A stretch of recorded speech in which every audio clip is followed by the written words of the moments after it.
Hello everyone, this is Insane in the Endgame, and I'm Grandmaster Denes Boros. So, whenever we think about Endgames, we don't kind of expect tactical wizards to take over the world, but they do. In fact, the player we're going to talk about today is famous for her raging attacks and her fearsome tactical vision. Of course, I'm talking about Judit Polgar. Let's even get into game one. Now, this game was played ages ago in 1994, but already Judit had the reputation of an active and very aggressive player. So it was kind of natural that the Soviet/Russian players tended to go for more of the solid endgame approach. In fact, in some of the old books, they would say, okay, if you ever face a young, talented opponent, just exchange the queens, make sure it's a nice and peaceful endgame, and then we end up winning the game in the long run. Now, to the surprise of many, Judit actually really excels at endgames. In fact, her tactical vision helps her to be very accurate. But let's take a look at the game that she played against Vasily Smyslov. So this game was played in the Women's versus Veterans, which was a thing in 1994. And in this event, most of the strongest female players were competing against older senior grandmasters such as Smyslov, Geller, and etc. etc. E4, E5, and guess what? It's the Berlin. Now, Judit is actually famous for going for the main and more principled lines, so she didn't really consider moves such as D3, which is the height of popularity right now. So she castled, knight takes E4, D4, knight D6. But notice this is 1994, so we are not in the 2000s yet. So it's not yet established that the Berlin is sound. So this is pre-Kasparov-Kramnik match. Bishop takes C6, D takes, DE, knight F5. But before we go head on and deep into the game, let's first observe this position. First off, white cannot really avoid the exchange of queens. Let's say if you go queen e2, I have knight d4, knight takes d4, queen takes d4, and this queen would be so active. One thing, it would attack the e5 pawn. Also after rook d1, there's this nice little trick with bishop g4. You don't have f3 because of the pin. And if you take, I have the bishop pair, and you have a loose pawn on e5. Now, that means white is forced to take on d8, king takes d8.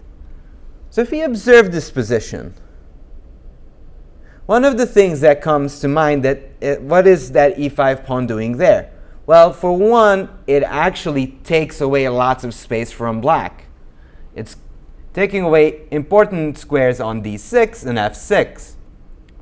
But what does black have that white doesn't? The bishops. The bishop pair is going to be a big deal. And in fact, this is typically this Soviet/Russian style of play that, okay, I might be worse right now, we might just reach an endgame, but 30, 40 moves later, the bishop pair will prove its strength. So, in fact, Judit must act energetically to prove this space advantage is not just a minute advantage that could just fade away in a second. So knight c3, bishop e6. Now notice this bishop e6 move is kind of rare. You don't really see it that often these days. You either see bishop d7 with the idea of running with the king to the queen side, or the main move that is king e8, h3, and h5. And this is the main line. Actually, we are going to take a look at one of her games where she faced Karjakin. But bishop e6, you can feel that this is the early tries in the Berlin. But if we see this move, and we understand the whole concept for black, why could we pinpoint that this bishop e6 move is a little bit suspicious? More suspicious than going straight into the center or trying to hide in the queen side. Eventually, we want to expand on the king side, so perhaps it runs into f4, f5 later on. So it could potentially run to f4, f5. That's true. Although at the moment, there's still a knight on f5, so that's still a problem. But this actually kind of invites white to do something.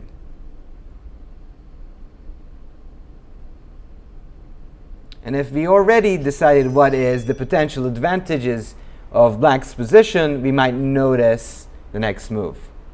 Thank you.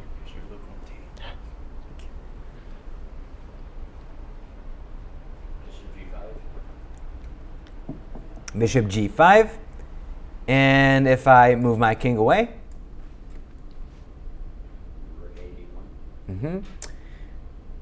okay, so how does that attack black's position from a strategical perspective? So that's kind of the hard part of playing the Berlin, that you don't just have to win by force, you also have to outplay your opponent strategically. So black has the bishop pair. If we ever get the chance to get rid of them, or get rid of one of the bishops, that would be a huge achievement for white and for Judit.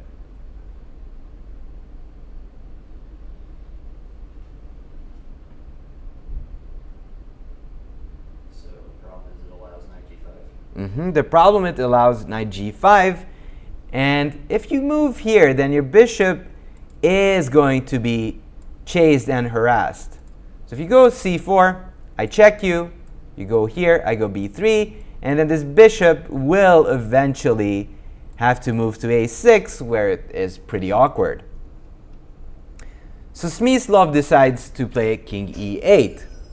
Now Judit didn't hesitate, play rook d1, bishop e7, and took on e6. Fe, knight e4. Now, whenever you play knight g5 in the Berlin, there's one thing that you really have to be conscious of, and that is the knight d4 idea. Surprisingly, the c2 pawn is very susceptible to being attacked in these type of positions. Let's say you play h3, which actually wouldn't make much sense. Let's just play bishop d2. For example, knight d4. This is one of the ways that you could defend it, bishop b4. And now you actually run into these kind of tactics. And black is not even worse, might even be slightly better. So you have to be really vigilant not to misplay the Berlin endgame. But Judit is pretty vigilant. So she plays rook d1, bishop e7, knight takes e6, f takes e6, knight e4. So in this position, Judit already established a fine knight on e4, has the space advantage, but it's the Berlin, so it'll still take some effort to win it. Rook d8. I wonder, what could be the idea behind rook d8?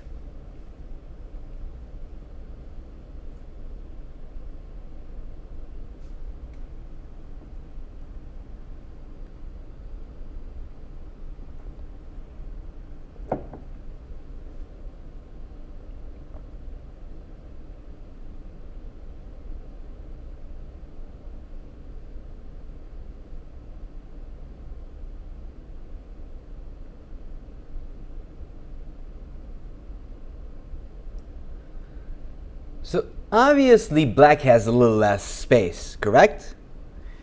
So every exchange favors the one with less space. That's one of the deals of rook d8. Smyslov wants to exchange off Judit's active rook that defends this d4 square. And now knight d4 will become a real threat. Therefore she takes and plays c3. And that's kind of the mark of a super grandmaster, that they look for ways to restrict any kind of play that their opponent might have. So maybe she could play, let's say, king f1 and wait with c3. But then she would still give the option of that knight hopping in there.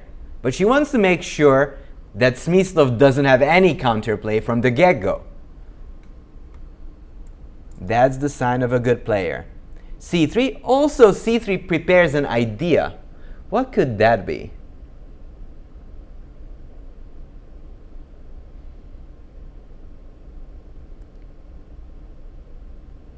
If you think about it, some of the black pieces are a little awkward. G4. Yep, g4 could become a real threat. Not yet, and it's very committal, so whenever white will play g4, she will be certain that it's good. But it does look tempting, doesn't it? Because this knight only has one decent square, and that's on h4. So that's kind of lingering in the air. But let's continue. h6, h3. So she actually prepares potential ideas of g4, but she's not rushing with it. So she's actually just hinting at it, that, okay, I might play it in the future. You'll think about it, and in the right moment, I'll just gotta do it. King c8, preparing to bring the rook into the game. Rook f8, king e2, knight h4. And black is basically trying to provoke some weaknesses, but Judit tries to be conservative. g3. If knight g6, I have f4 ideas, but I don't necessarily have to play f4. But if I want to stabilize, that's a very good idea. Knight f3. How can we defend against this very aggressive idea? Bishop f4. Of course, bishop f4. And suddenly this knight has to go because this bishop is just blocking the view of the rook. Knight h4. And here Judit comes up with a very exciting plan. Now note, if there would be no light pieces and rooks on the board, what would be the result of the game?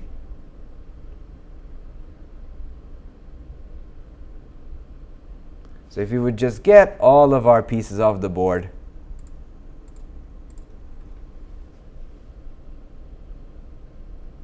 what would be the result of the pawn endgame there? White would be much better.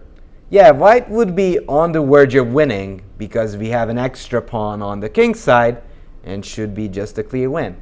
Therefore, any chance we get to exchange heavy or light pieces, we'll take it.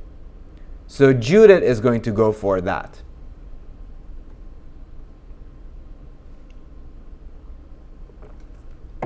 Note, we can never take that knight because our bishop is hanging.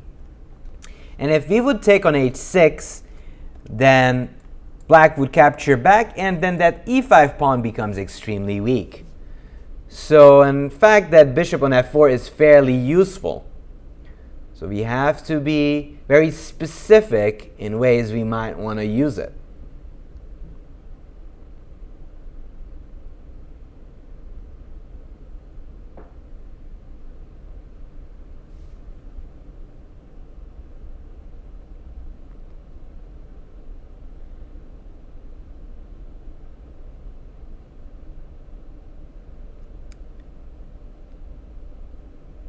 So whenever I look at this type of position, first off I look, is my opponent's king weak?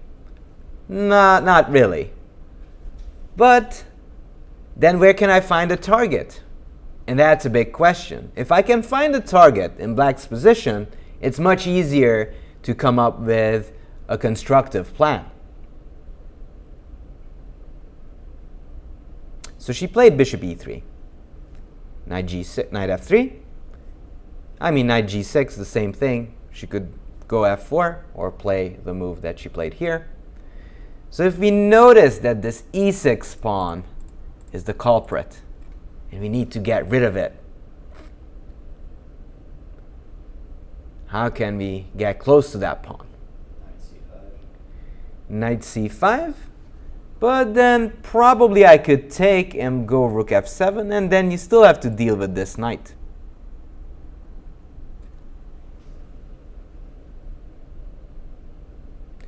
So our bishop is a good defender, but the knights are great attackers, especially in these Berlin structures, as you shall see in the upcoming game that I'm going to show you guys.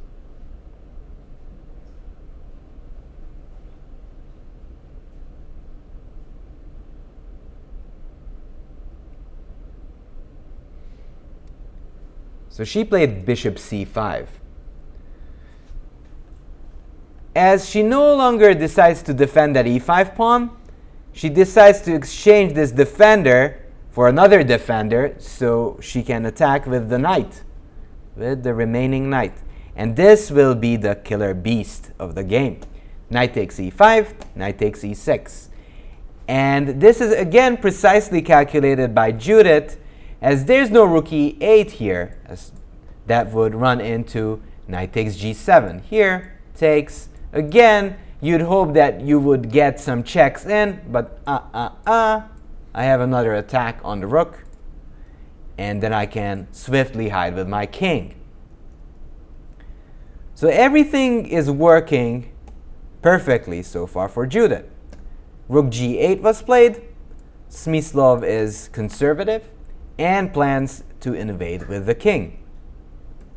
Rook e1, bringing in the rook. Now this rook e1 move looks a little strange, but what could be the underlying idea that Judit might have with this move?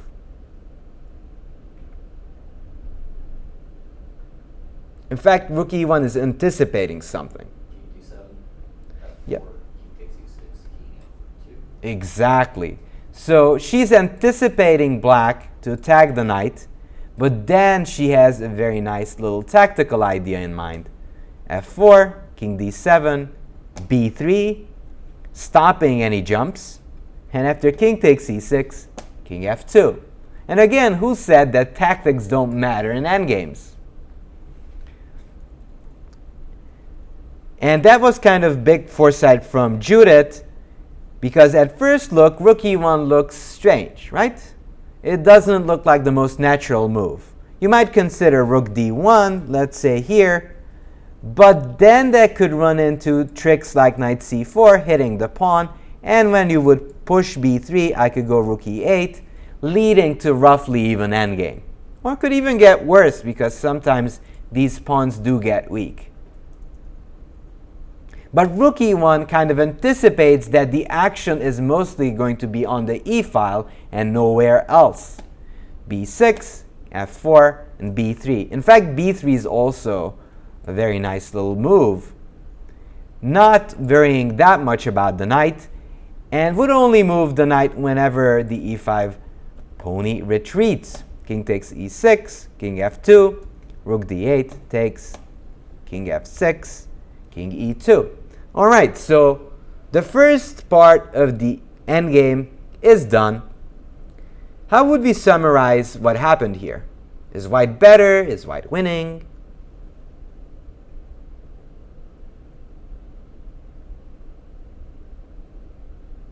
I mean, obviously, white achieved tremendous advantage compared to the beginning of the game.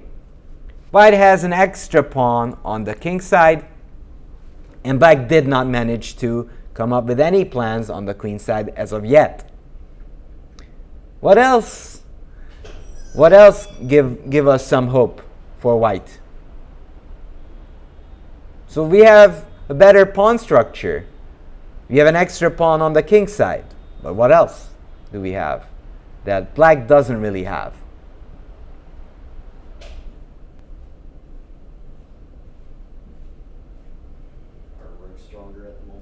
The rook is stronger.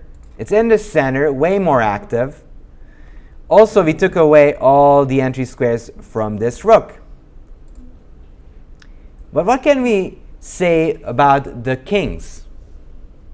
Which king is better? White king is less restricted. The white king is much less restricted, yes. And this king is basically stuck on the king side. So Smyslov is forced to come up with plans with only the rook. But as we know, in endgames, the strongest piece is clearly the king. Rook d5. Do we want to help our opponent to get a better structure? Nah, next time. Rook e8. And now Smyslov comes up with an interesting idea. Just black to move and come up with an interesting plan. Try to look for a counterplay.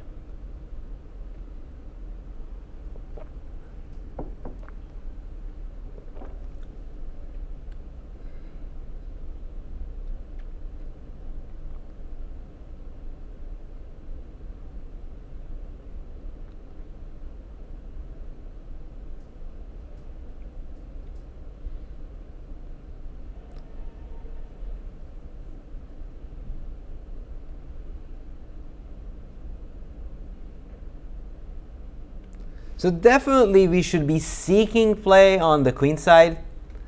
If black doesn't get enough counterplay there, eventually this endgame should be won for Judit. So it's time to go rook a5, a4, b5. And probably at this moment, Smyslov was content with whatever happened. But it's Judit to move and consolidate, and she'll get a hefty advantage after this move. White to move and play.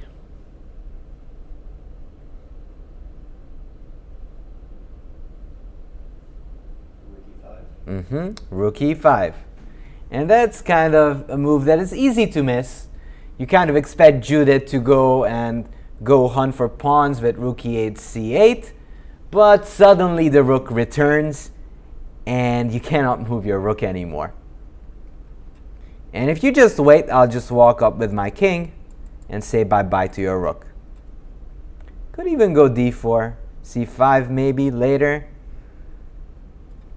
but the long plan is just as good. In fact, that's better because you don't want to get checked.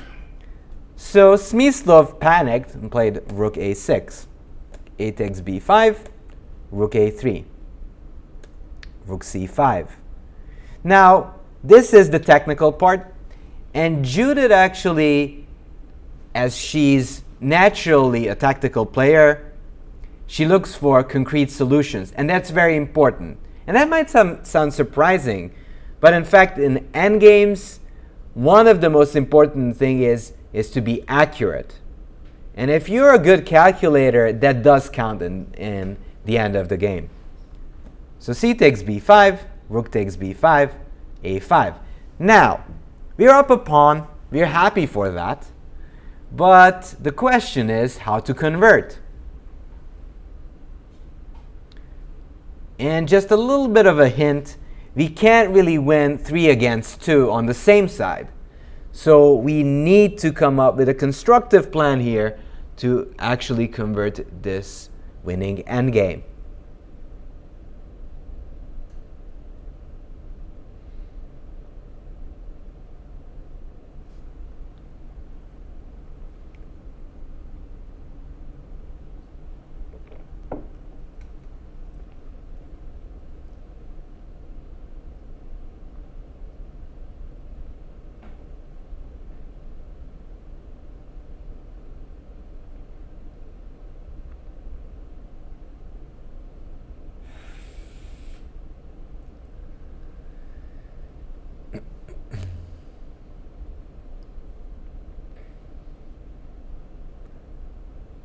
So if we look at the queen side, does anyone have an advantage on the queen side at the moment?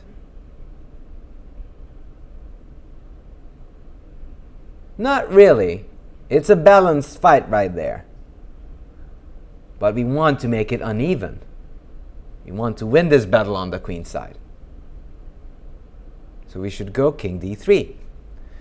Because as long as we bring our king in, these pawns will become protected, and we can go ahead hunt for pawns on c7 and a5. King e6, king c4. So now Smyslov starts rushing himself, but he's too late. This king was much faster, and now Judit does the business. King c4, a4, b4. So she's not looking for exchanges. She's confident that she can stop this a pawn, while she might have plans of pushing her pawns on the queen side as well. Rook a2, rook a5. Whenever you plan to go a3, the king will have enough time to go back and take that pawn. a3, actually that happens. King b3, rook h2, rook takes a3, g4, rook e3, f5, and rook a5, 6, and rook g6. And suddenly, the king got trapped. You can't really go back because there's rook takes g7. You can go back. It's not rook takes g7. If you don't go back there, I'll take on g7. But if you go here, it's mate. So what Judit did in this endgame was, first off, consolidate your advantage. Make sure you exchange off all those light pieces, get the extra pawn on the king side, and then activate your king. And because of plenty of inaccuracies in the end of by Smyslov, he actually went down fairly quickly, especially because rook e7 would run into c4. Checkmate. So this was her early games in the Berlin. But before we look at her more prominent game against Karjakin, which was in 2011, let's look at some games where she actually uses some tactics to outsmart her opponents.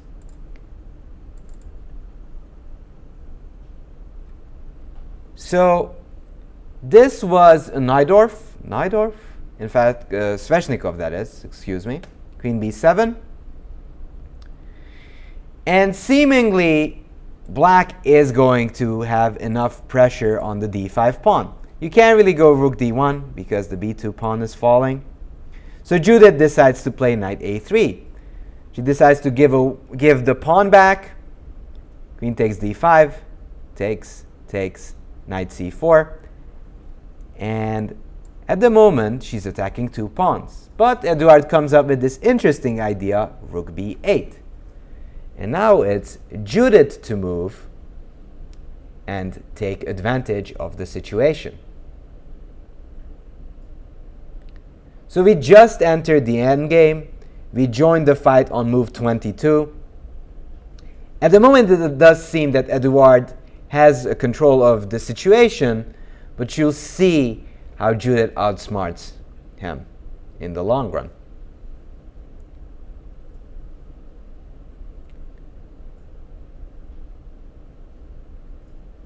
So as you can see, this is an endgame, but there's a lot of tactics going on. This rook on b1 is fairly undefended, and there's some knight takes c3 tricks here, which could get really annoying.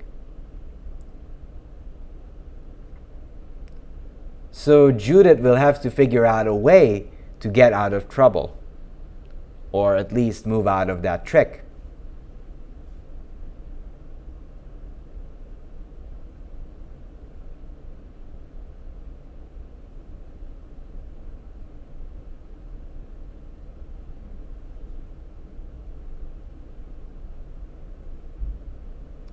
So if you look at the pawn structure, who has a better pawn structure?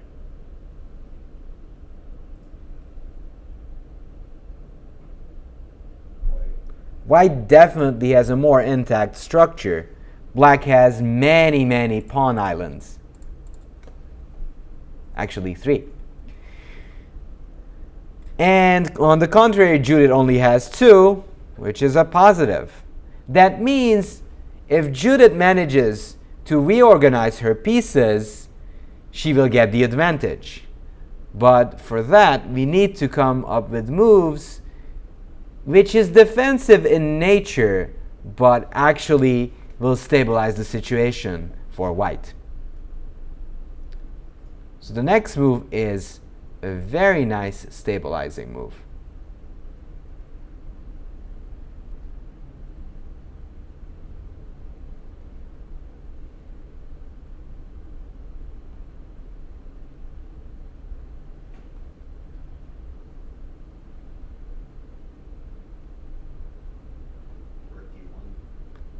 Rook d1. If you go rook d1, the issue is I can go knight b6, hitting your rook and knight. We exchange, and suddenly the b2 pawn is weak again. And that is kind of the big dilemma. How can we defend against knight takes c3 without weakening the b2 pawn? Okay, 3 or 1. Yeah, we can play only one of them. They both seem good. Both seem good? Well, according to the rules of chess, you have to choose one. So yeah, either rook a1, rook a1 or rook a3 does look very tempting. I agree. What does your intuition tell you? Rook a3. Rook a3? Mm-hmm. Now probably rook a3 could also work, but what Judit played was a rook a1. The point being, she wants to be 100% sure that the b1 rook is protected. And there is no funny business with knight c3 and rook b1, as it would happen here. And this wouldn't even be that funny, as you would lose everything. You wouldn't want that. So rook a1, and suddenly all of those pawns are really hanging. So black plays a4. We are not going to fall for this cheapo of taking that pawn and knight c3. That would be sad. So we play bishop f3, knight b6, takes, rook takes a4, rook c8. So black does have some pressure here on these pawns, but we're up a pawn. Now, in opposite colored bishop positions / endgames, what could be a potential target? Notice that this bishop is a pretty bad defender compared. If I attack on white squares, that is, this bishop is kind of useless. So we might want to go for an attack. Bishop d5, and that is exactly what Judit is preparing. She's preparing an attack on the f7 square. Now note that rook takes c3 would fail miserably, as we would just give a check, gobble everything, and checkmate on d8. Bishop d2. Edouard is trying to stabilize on the black squares. So if we would play c4, then the bishop would remaneuver itself to c5 and probably could dream of holding. c4, rook b8. I mean, the main issue is still rook a7 and the weakness on that f7 square. Rook b8, rook a7, g6, rook takes f7, king h8. Now, if we think about this, what will be the next few moves for black?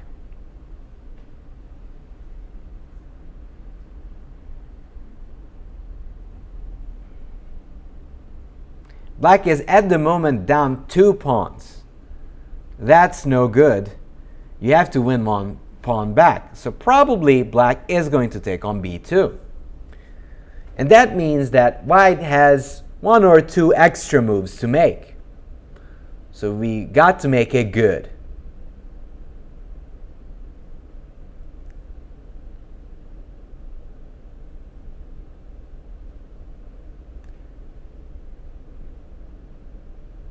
So once the rooks are exchanged on b2, do we have any mating ideas by any chance?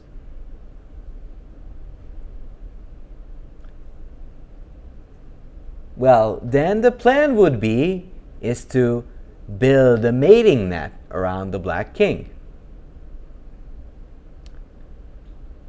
So I'll tell you a little secret. It's not going to work with just the rook and the bishop. You need some reinforcements.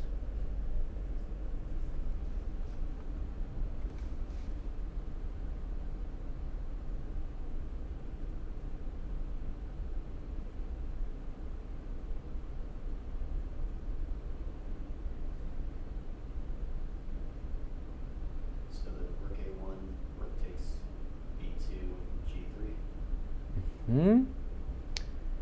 Well, that's an idea, but I can still exchange you on b1, right?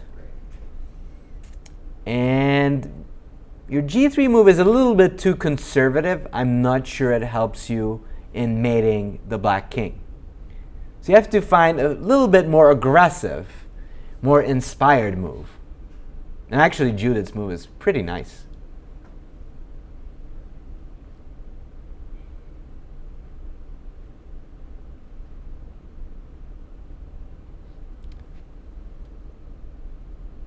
She played h4. Rook takes b2, takes.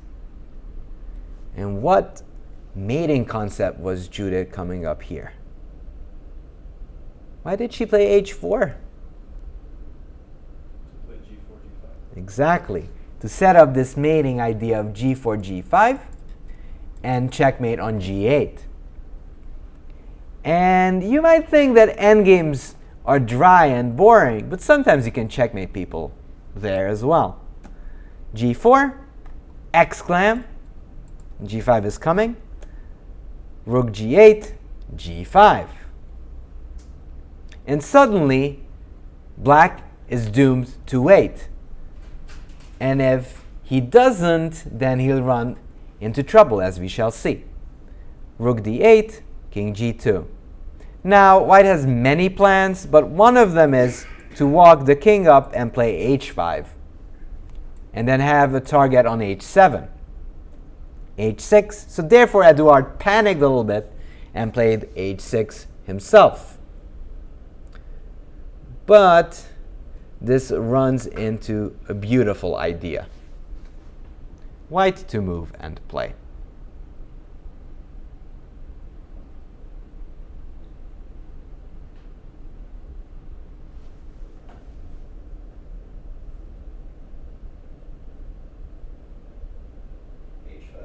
h5 indeed. You can't really take this way because h takes and rook h7 and gg. And if you take this way, well, it's the same thing, different design. You're still going to get mated on h7 with a doubled pawn on the h file. So black's only hope is rook g8, but Judith calculated far enough, and she's going to conclude in 2 more moves. Let's try to find those moves.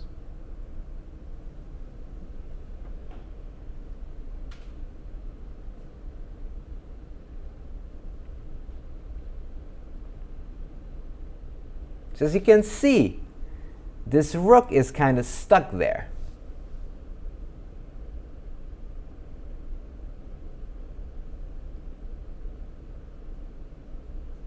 So if we could force some actions and break through on this g6 square, we might win the game. Also note that this bishop has some influence on that g8 rook. You might want to use that idea.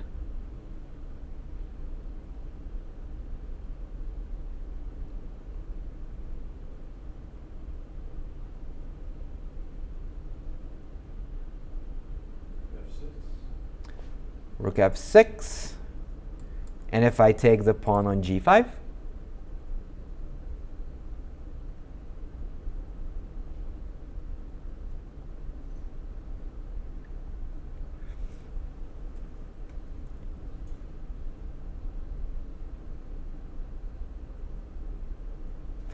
Yeah, that would run into that one, and eventually black will get a little bit of a chance to hold there.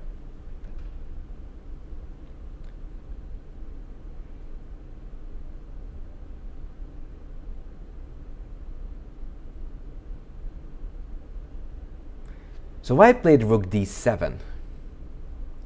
The idea being we want this rook to get misplaced and get into a bad situation. Note that it cannot really run away because we'll just take and it's the same checkmate. So black is forced to play rook g7. But this one is losing.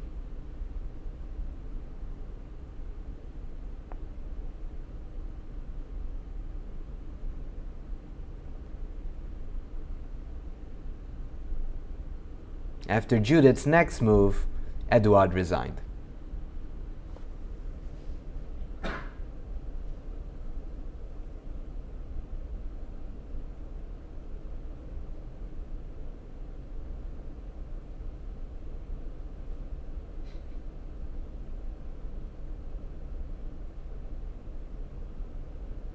Bishop f7. Bishop f7, and there's no defense left. Probably bishop g5 is the best, but it just doesn't help because I'm going to take that pawn and promote and just win. And if you take any other way, I'll take on g6, and rook d8 is just mating. So this is a very pretty finish by Judith. All right, so this is one of those endgames that I wanted to show, but she had another fantastic opposite colored bishop endgame that I want to show. So this was played in Ningbo, the World Teams Championship, where Judith was facing the Israeli Evgeny Postny. Postny seemingly equalized here. We have the same amount of pieces, and black manages to exchange queens. Bishop g7, and it seems that black is a move away from equalizing. But Judith comes up with a very nice little twist, and she will get the initiative. So it's white to move and get the initiative.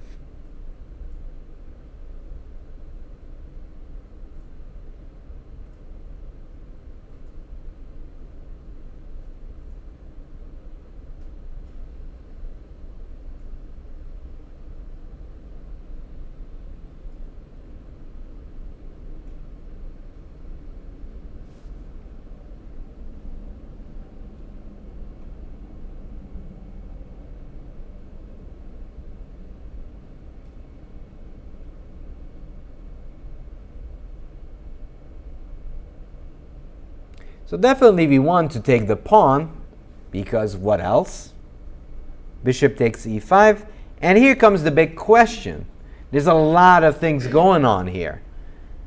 We could take on b7. We could take on e5. Does any of that give us an advantage? Probably not, because if we take here, rook takes, bishop takes, takes, and we end up in an equal rook endgame with not much hope for anyone to win. Can we take on b7? We could, but then bishop takes f4, and it's an opposite colored ending with not much hope there. As this black colored bishop would be extremely strong. But what if we could get Postny's black squared bishop? Wouldn't that be ideal? Bishop c6. Bishop c6. And this is a nifty little idea. You can't really take there because I win an exchange, and that's good news for white. So black is basically forced to take on c6. Rook takes e5, and we've got the black squared bishop, and look at all those holes in black's position. That is advantage white. So let's take a look how Judit is going to win this endgame. Rook takes e5, bishop takes e5, rook c8. And the next move is very important. Without that, probably it most likely would end in a draw. So let's try to find the next move. If we find it, probably we would win this game as well, just as Judit did.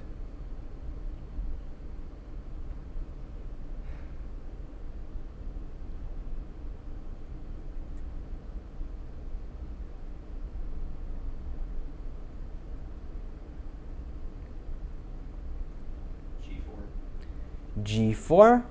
What's the idea behind G4? I want to go G5 and restrict black pawns. So if I understand your concept, what if I play F5 and try to escape? Try to escape with my king.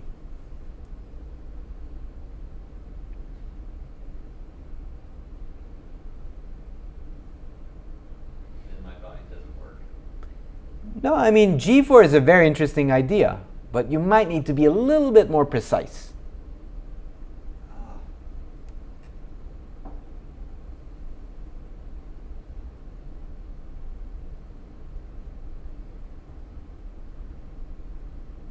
can try and go bishop f6 and take away f5. Exactly, and that's what she played. And now this king on G8 is pronounced dead. It's kind of waiting for White to do something, but by in itself, this king cannot really run away. And whenever this rook plans to get active, we just remind them of the potential checkmating ideas. Now, if you would ask me if this position's winning for White, I'd say no, it's not winning, but great winning chances, as Black is doomed to defend passively. Now, a computer might defend it, maybe, but in a practical game, this is very tough. So let's see how Judit managed to win this one. King f8. Now comes your move, g4, with the idea of g5. Just making sure that bishop stays there on f6. Rook e8, king h2, climbing up. Rook e6, check. Just a warning check, reminding Postny that, you know, if you go too far, I'm going to checkmate you. Rook e8, rook d1, rook e6, g5. Now, you might ask me, why did they repeat a move? Well, it's move 32, and in these open tournaments / team events, you get extra move at move 40. So you might want to make some extra moves so you can reach the 40 quicker. Rook d6. Are we excited about the idea of exchanging rooks? Nah, not this time. Rook a1. So where is this rook headed to? Which square?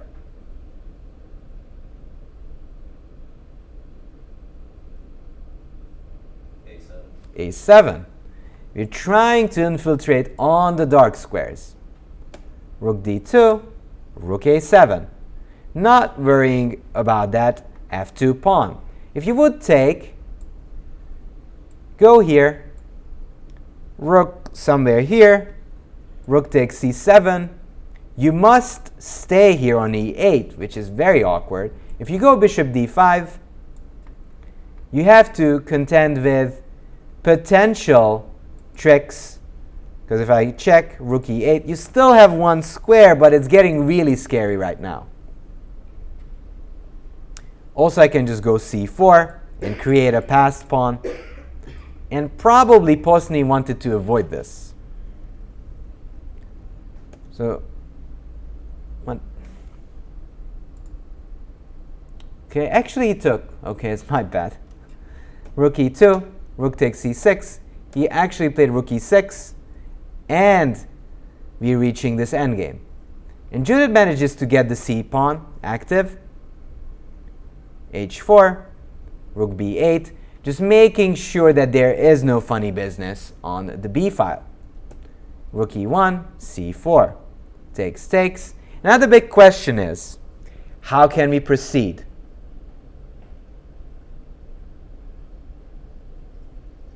can we win this endgame without the help of this king on f3?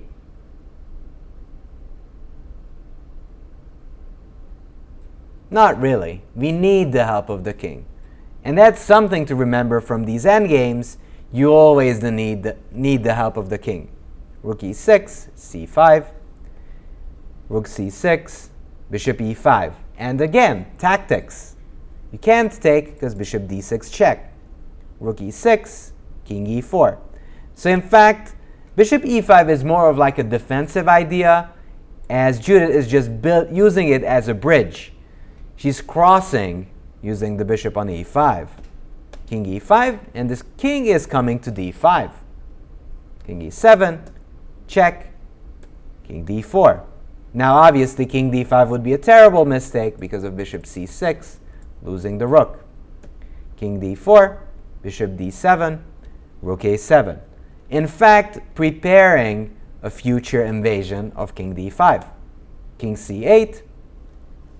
But to be honest, that's not that easy to achieve, as you will have to prepare it with some sort of bishop d6 and king d5, as if you go king d5 now, there's always a check on c6. So bishop d6 was played, king d8, check, and king d5, rook e2. And now the question is, how should we proceed here? We are very close to winning. It's not winning yet, because anytime you come close to the black king, there's a rook e6 move which holds for the moment. My big question is, should we push the pawn, or should we try to kind of put black into a tsutswang position?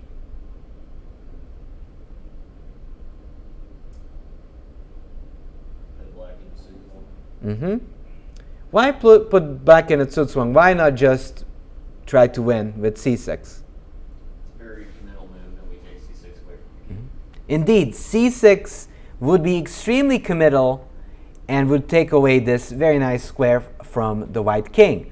Also, even though the computer would say c6 is the best, winning, whatever, king c6 is the human move that makes sure that, okay, I'm going to slowly press you and see how it goes from there.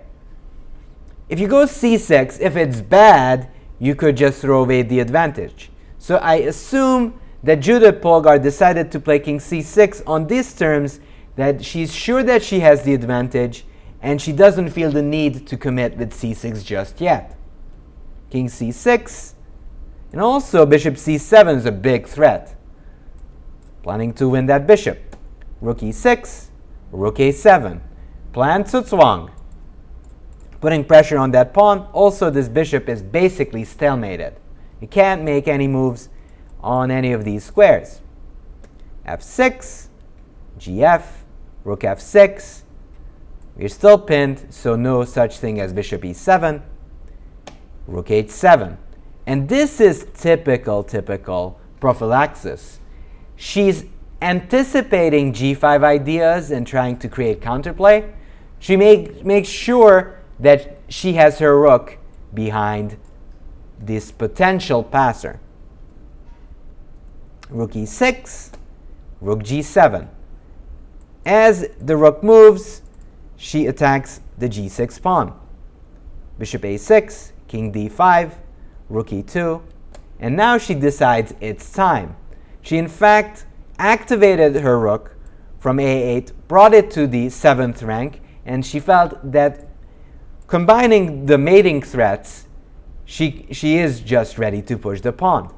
King e8, rook a7, bishop c8, rook a8, and now she goes back, forcing the king back to defend from d8, bishop f4, and comes the big plan of smothering the king on d8. Rook e1, king d6, king c5. Now, black was forced to give this check, otherwise both c7, rook takes c8, or bishop g5 would win the bishop. Rook d8, king c5, rook b1, And now comes the winner move, white to move and clinch the game. It's a subtle little move that wins on the spot.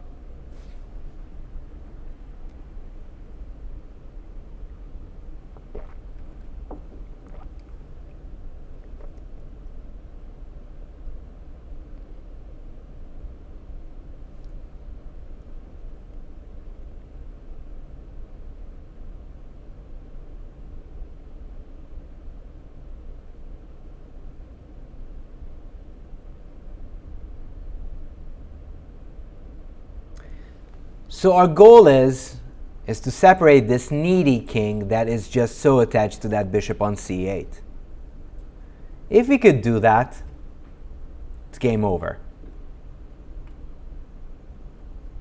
Now if you keep checking, that doesn't do much. If you play c7, black would be extremely happy because the king would be on white squares finally. But on d8 is actually a potential target.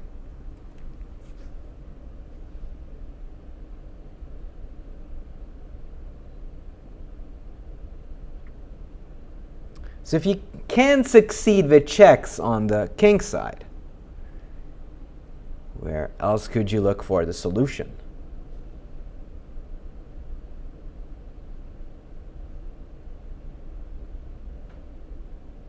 Yeah? Have you looked at Rook A7 yet?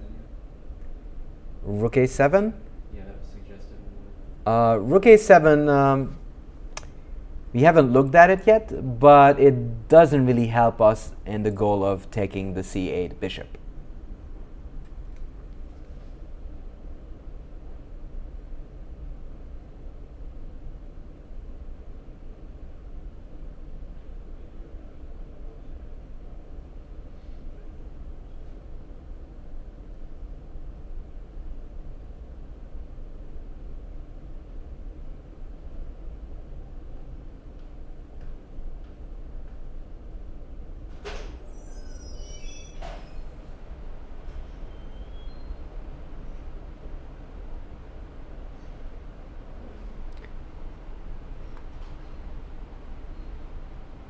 So white played the subtle, yeah? I heard a suggestion. Go ahead. It's a bishop to g5. If you go bishop g5, I move my king to c7. Yes? Multiple people online are saying bishop d2. Exactly. Bishop d2. And the point is, if you can't really win the game on the king side, you can try from the other side. And because there's no rook c1 here, because we just take it, black resigned, as king c7 actually would run into this unreal but beautiful checkmate on b6. So this was the two opposite colored bishop endgames I wanted to show from Judit Polgar. But last and not least, I want to show her game that she won against Sergey Karjakin. In fact, this was one of her best World Cups in 2011, where she defeated both Lenier Dominguez, Karjakin, and Movsesian of Armenia. And eventually, she succumbed to Swidler, the eventual winner. But this is the win that actually qualified Judit to the next round. So e4, e5, and again, they're trying to lure Judit into the endgame. But that proves to be a fatal mistake. Takes. And this time, we've seen earlier the bishop e6 line, but that was in 1994. So they played king e8. That's the main line now. h3, h5, rook d1. As we talked about it before, the point of rook d1 is A, to occupy the open file, B, to control the d4 square. Bishop e7. And as we talked about this earlier, in the Berlin endgame, it's very important for white to stay energetic. Once white loses steam and speed in her play, then that's the moment when black often takes over. Now g4 would be crazy, because h takes, and knight h4, and that bishop is just ready to pounce on that pawn on this square. But if we want to activate our pieces, how would we do that in this position?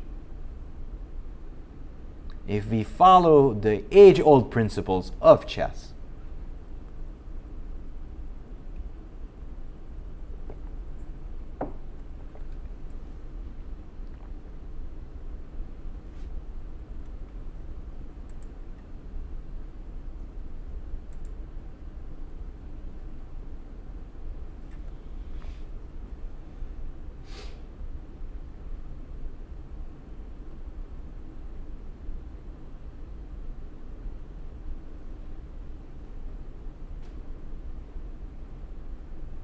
So we already have a lot of space. That means we have lots of room to move around with our pieces. And if we have a lot of leg room, we want to use it, right? We wouldn't want that to go to waste.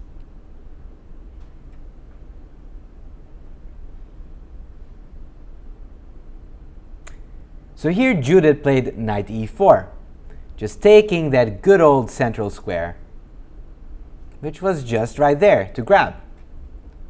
Bishop d7, and as we talked earlier, and I keep repeating it, black does have the bishop pair.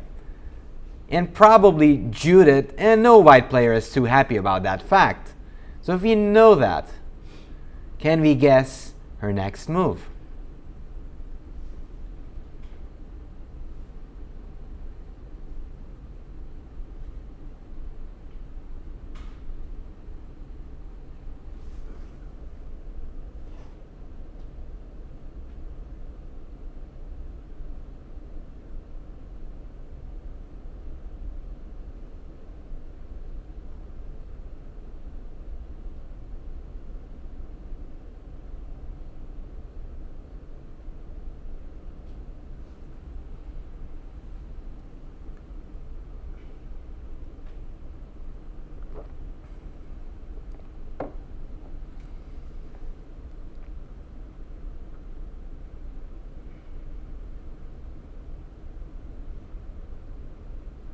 So Judit spotted that this bishop on e7 is a good old target.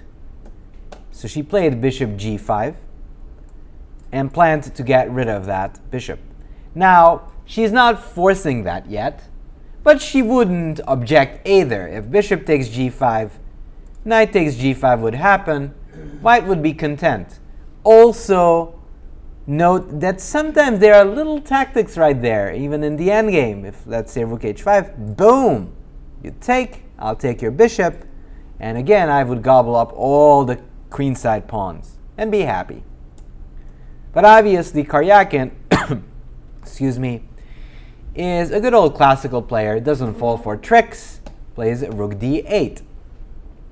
c4, grabbing some space, also taking away this juicy d5 spot from the bishop. b6, and now it's not as easy as it might look to come up with a plan for white. And as I learned recently, when in doubt, double your rooks. So she's actually just planning to solidly double the rooks. Bishop c8, rook takes d8, king takes d8, check. And probably Karjakin is somewhat content, as he got rid of this passive rook on a8.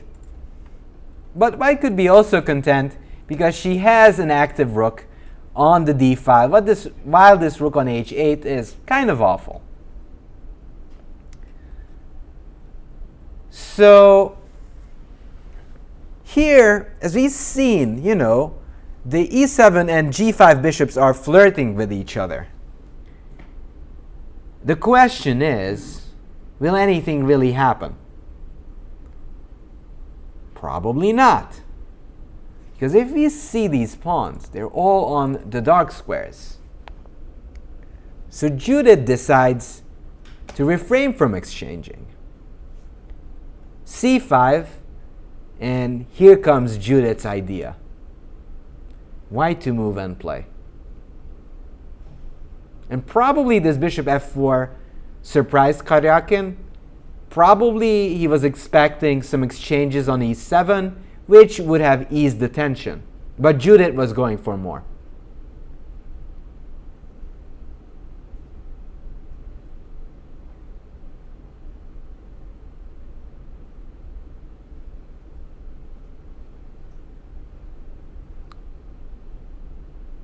So notice that this king on e8 has already moved more than once. So castling is no option. That will mean that this king will have to waste additional time to get activated. So if Judit could muster up an attack in this position, that would probably be very difficult to withstand or withhold. So here, if we could strike in due time, White would get an advantage.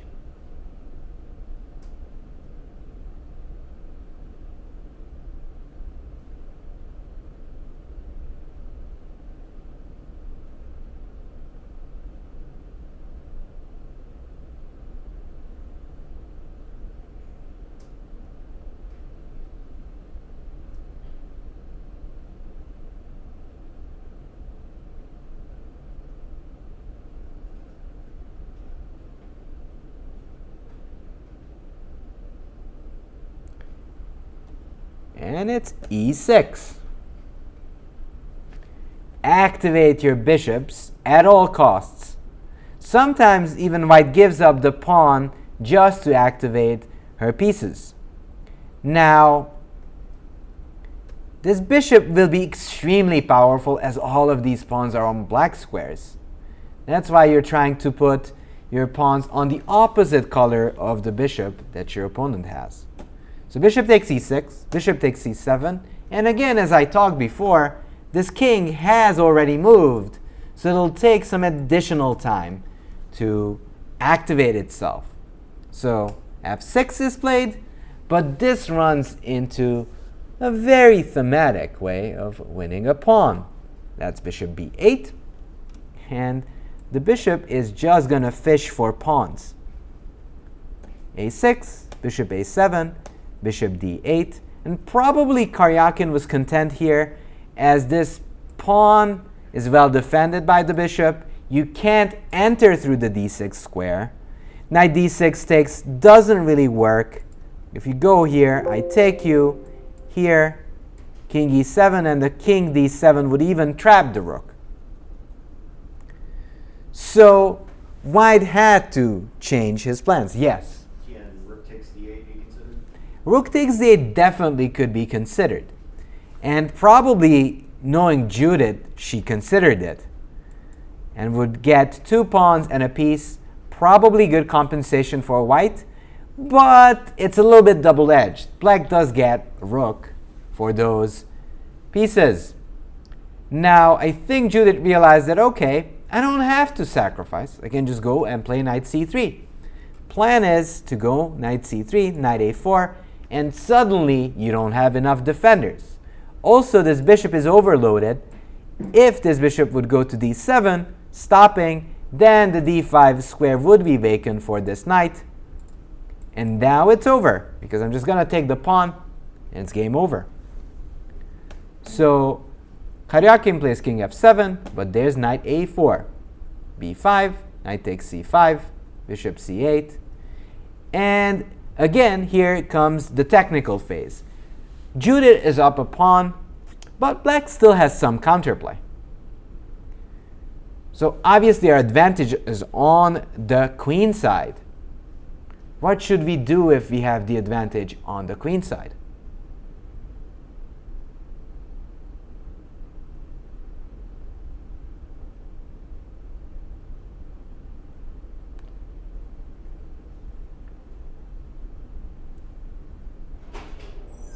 Well, let's look for some exchanges. We're up a pawn, so we're happy to exchange them.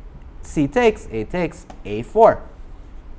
She's looking to create a passer on the A file. BA, BA, rook e8, rook b1. Now again, this is the sign of an elite player. They're making sure that there's minimum risk to mess up and also to get rid of black's counterplay. She's looking forward to exchange off the bishop, and then black wouldn't have even the bishop pair for the pawn as a compensation. g5, bishop b6, bishop e7. So naturally, Karjakin tries to keep the bishop pair on the board. a5. And here, Karjakin had a decision to make. Could try to wait, but this pawn is menacingly close to turn into a lady. So he decided to take on c5, bishop takes c5. And the point of this exchange is that in the future, maybe he could dream of building a fortress, as it could lead to an opposite colored bishop endgame if Judit were to misplay it a little bit. Rook e6, rook b6. Now exchanges are still really good for Judit, as knights are still on the board. So this is by no means a clear opposite colored bishop endgame. Knight g7, bishop e3. And I really like this move, bishop e3. She's making sure that there's no rook invasions. Not on e2, not on e1, not in the future. Bishop e3, knight f5, rook b8. And these are these little subtle moves that make for a good technique. She's not moving her bishop yet. She forces this bishop to concede. Are you going to d7? Are you going to a6? Show your hands. Rook e8, so neither. Rook a8. So then she makes sure that she can start pushing the pawn. If that pawn reaches the 7th rank, it's probably going to be game over. Bishop b7, rook a7, and even though this rook looks a little bit miserable, it's a good helper for this a pawn. Rook e7, bishop c5, a6, bishop c6. Now the rooks are exchanged, but again, white achieved a lot. The pawn is already on a6, and the only thing is left is to activate this knight. Now, if you're wanting to promote that a6 pawn, where would we like to transport our knights? Or our knight on f3?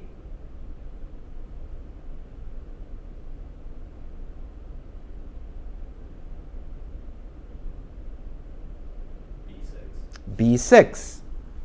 So our route probably is going to be knight d2, knight c4, and knight b6. And here she comes, king e6, knight c4. Problem is, for Karjakin, that king d5 naturally would win a piece. But here it would run into a check. Takes, knight takes d7, and not only I'm going to promote, I'm going to gobble up all your pawns. So bishop c6 was played, knight b6, and naturally, there's no way the king can come any closer because all these squares are taken away. And a7 is coming. Knight d6, bishop takes d6, king takes, a7, king c7, and this is a funny idea by Karjakin. He actually traps Judit's knight. But is this enough?